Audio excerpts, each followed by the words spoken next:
ہمارے ہاں آج کل یعنی ہمارے اس زمانے میں جتنا دین سکھایا جاتا ہے میرے خیال 14 صدیوں میں نہیں سکھایا جاتا ہوگا. صحیح. یعنی ہمارے یہاں 15 چینل جو ہے نا بیٹھے ہوتے ہیں, 15 چینلز مسائل سکھا رہے ہوتے ہیں نا, دین سکھا رہے ہوتے ہیں. لیکن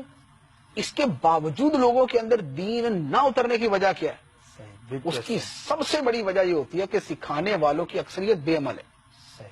یعنی ایک گانے والا, ایک ڈانس کرنے والا, ایک ناچنے والا, وہ ہمیں قرآن پاک کی تفسیر سمجھا رہا ہے, وہ ہمیں حدیث مبارک سمجھا رہا ہے, وہ ہمیں شرعی مسائل سکھا رہا ہے, وہ ہمیں جناب دین کی فلسفی بتا رہا ہے, وہ ہمیں دین کے اونچے اونچے مسائل بیان کر رہا ہے. عید کا دن آتا ہے وہ بھنگڑا ڈال رہا ہے, وہ ڈانس کر رہا ہے, وہ ناچ گانا کر رہا ہے, وہ جناب وہ عورتوں کو لے کے بیٹھا ہوا ہے, وہ جناب بے حیائی کا مخلوط پروگرام کر کے بیٹھا ہوا, یا ایون کہ خود رمضان المبارک کے اندر جو دین سکھانے والے ہیں وہ بد نگاہی کے جملہ مواقع فراہم کر کے دین سکھا رہے ہوتے ہیں. اب ایک آدمی دین سکھا رہا ہے, قرآن سکھا رہا ہے, اب قرآن سکھاتے ہوئے جو قرآن وہ سکھا رہا ہے ایک مخلوط ماحول کے اندر, ایک مردوں کے, عورتوں کے, لڑکوں کے, لڑکیوں کے, ساز کے, گانے کے, باجے کے, بے حیائی کے جس ماحول کے اندر ایک آدمی دین ہمیں سکھا رہا ہے,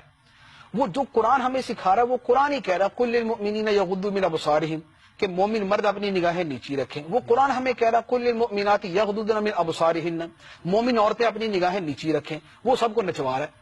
وہ سب سے جناب تالیاں بجوا رہا ہے, وہ سب کے ساتھ جناب ڈسکو کر رہا ہے وہاں پر, وہ سب کو جناب آپس کے اندر مخلوط کر رہا ہے, وہ سب سے تالیاں بجوا رہا ہے, وہ سب سے پوری بے حیائی کروا رہا ہے, اور اس کے ساتھ ہمیں دین سکھا رہا ہے. تو جب اتنی بے عملی اور اتنی بد عملی کے ساتھ دین سکھایا جائے گا, اچھا پھر اسی رمضان کے اندر بھی گانے چل رہے ہیں, اور رمضان گزرا تو اب یہی صاحب جو ہے نا یہ اسٹیج کے اوپر کھڑے ہوئے کہ ڈانس کر رہے ہیں, یہ گانا گا رہے ہیں, اور اس دن جو ہے نا یہ سارے کے سارے جو حدود و قیود توڑ سکتے ہیں یہ اس دن توڑنے کے اوپر لگے ہوتے ہیں. صحیح. تو جب سکھانے والے بے عمل ہیں تو اس کا نتیجہ یہ ہوتا ہے کہ لوگ کہتے ہیں کہ یار اگر دین اسی کا نام ہے نا تو پھر اس پر ہم پہلے ہی عمل کر رہے ہیں, ہم میں کیا برائی ہے؟ یعنی اگر دین جو ہے اسی گانے باجے کا, اسی جناب ڈھول ڈمکے کا, اور اسی ناچ ڈانس کا, اور اسی ہلڑ بازی کا, اور اسی جناب توتکار کا, اور انہی تاریوں کا, اور اسی بے پردگی کا, اور اگر اسی مرد و عورت کے اختلاط کا, اور اگر اسی جناب جو ہے نا وہ بازاری جملے بولنے کا, اور اگر اسی مستی مذاق کا, اور اگر اسی استہزاء کرنے کا, اور اگر اسی شور شرابے کا نام دین ہے تو ہم تو بہت بعمل ہیں. صحیح. صحیح. تو چونکہ جیسا الٹا دین وہ سیکھتے ہیں